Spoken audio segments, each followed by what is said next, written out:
அந்த ப்ரொவிசோ 3வது ப்ரொவிசோவில் சொல்லியிருக்காங்க.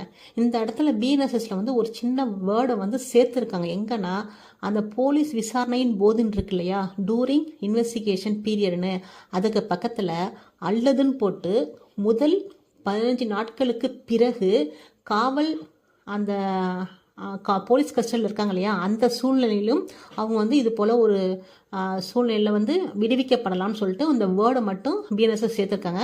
மற்றபடி எல்லாமே சேம் கண்டென்ட் தான். சரிங்களா. அடுத்து 4th ப்ரொவிசோ இருக்கு இல்லையா, அதில் என்ன சொல்லியிருக்காங்கன்னா 7 வருடம் அல்லது 7 வருடத்துக்கு மேற்பட்ட தண்டனை தரக்கூடிய குற்றங்கள் இருக்கு இல்லையா, அந்த மாதிரி குற்றங்கள் அல்லது ஆயுள் தண்டனை அல்லது மரண தண்டனை தரக்கூடிய குற்றங்கள், இந்த மாதிரி குற்றங்கள் வந்து செய்திருப்பதாக குற்றம் சுமத்தப்பட்ட அத்தகைய நபர்களுக்கு வந்து ஜாமீன் விடுவிக்கப்படும் போது என்ன பண்ணணும்னா அந்த நீதிமன்றம் அரசு வழக்கறிஞருக்கு ஒரு வாய்ப்பு கொடுக்காமல் பிணையில் விடுவிக்க கூடாது. அதாவது பப்ளிக் ப்ராசிக்யூட்டருக்கு அறிவிப்பு கொடுத்துட்டு அவங்க சைடு வாதத்தையும் கேட்ட பிறகுதான் அவங்க பிணையில் விடுவிக்க வேண்டும்.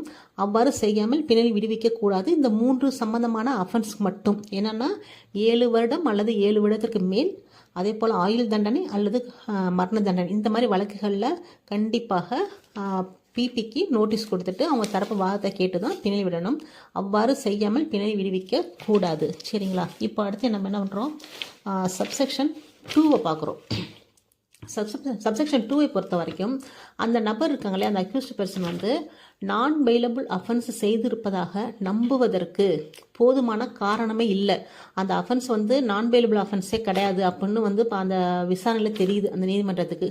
மற்றும் இன்வெஸ்டிகேஷன் ஸ்டேஜில் அல்லது இன்கொயரி ஸ்டேஜில் அல்லது அந்த நீதிமன்றம் காவல் அதிகாரி இருக்காங்க இல்லையா, அவங்களுக்கு வந்து போதுமான தோன்றும் போது என்ன தோன்றும்னா அவர் வந்து நான் பெயில் அஃபென்ஸ் பண்ணலை மற்றும் அவர் வந்து அவரோட குற்றம் சம்பந்தமாக மேலும் விசாரணை செய்ய வேண்டிய சூழ்நிலை இருக்குது.